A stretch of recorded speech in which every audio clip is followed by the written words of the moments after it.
Hey guys, as many of you have been talking about, I unfortunately have to put this video out. I woke up this morning to some pretty bad news, and as you can see, we actually are not on the high scores for a very specific reason. You can see that it looks like we got picked up for macroing. I've never botted before. I'm not really sure what to say about this. I guess this might be a rough part in our race for the push to 500 card. I'm not sure what I'm going to do yet. You can see me slowly transitioning into a smile here because I'm obviously just kidding, guys. This is definitely a normal troll post, but yeah, no, we're totally fine. The leaderboards came out today and they made the craziest decision to make them opt in. So I wanted to put together just a few small pointers about things I hope to see change before this goes public. So we're just going to kind of dive right in. So the leaderboards right now, they're currently opt in, right? So if you look on screen, basically how this works is that it shows the top players. I think that's cool. And then you can see it has this kind of odd little error message. Maybe the support code doesn't need to be down there. Once you opt in, it's going to show you a bunch of different settings. You can see them by episode. You can see them by profession. You can see your friends. There's some really cool functionality. Just to get right to the point, I don't think that leaderboards should be opt-in. The whole point of a leaderboard in a game is to track everybody out there for relative progress, but also a bunch of other purposes, right? The most important purpose to me, outside of just being straight up competitive and having fun, just seeing what other people are capable of doing and what they are doing, is to keep people honest.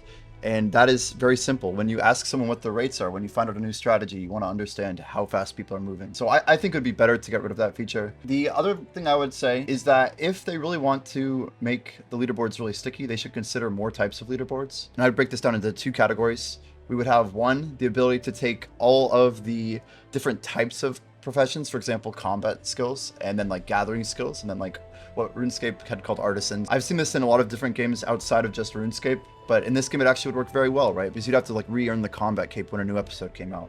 And it would keep it spicy, right? And then the second one would be actually like keeping track of other things besides just professions. I want to see them keep track of things like how many times have you killed a monster, or how many times have you gathered a certain node. I think people would love to look up those types of things, and I don't think they would actually hurt anybody's progress. You don't have to like check that stuff if you don't want to, right? The next thing that I think they need to do, I would like to see labels. So the labels for what class each player is on the leaderboard would be amazing, so that in the future they could filter and say, okay, well, what's the highest guardian that's trading mind fighter? Like, I want to just see all this information categorized, sorted, filtered. Like, it'd be cool if we got more, right? The last thing that I would like to see is the ability to understand tie breaks. Maybe they show total XP. Right now, we don't know the deal with total XP, so this video is coming out probably a day before we actually have confirmed 500s that can test it.